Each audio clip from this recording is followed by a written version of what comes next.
Hala, napakaraming isda. Hala, Adidas.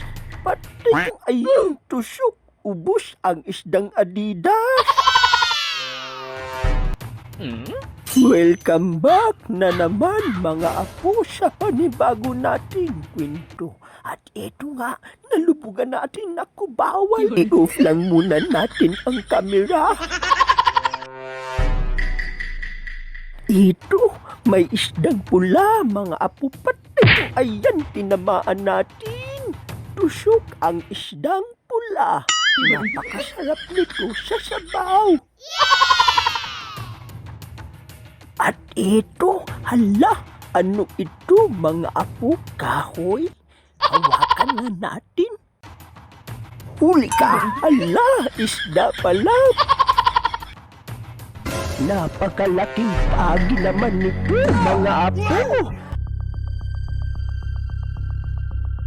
Patay, pagi ka tinamaan natin. I-off lang muna natin ang kamera. At dito may nakikita tayong isda. Maliit pa. Uy, ano ito? Naku, napakasarap. Oh, no! Ito, samong-samong. Uy, naku, may nahulog pa. Naku, dalawa na. May samong na. May bulalo pa. Pagkatapos may isdang pula na naman. Patay kang ayan, tinamaan na naman. At paahon na sana ako mga apo.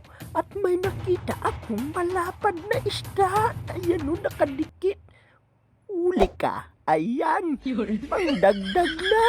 Ang tawag nga pala nito mga apo sa ibang lugar ay isdang bayot.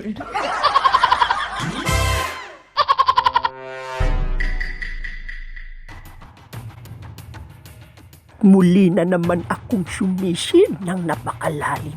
At ito, may nakikita tayong dalawang isda. Nag-uusap pa sila. Sabi nung isa, umalis ka na. Ay kang ayan, tinamaan na naman. At dito may naaaninagan na naman ang malabo kong mata.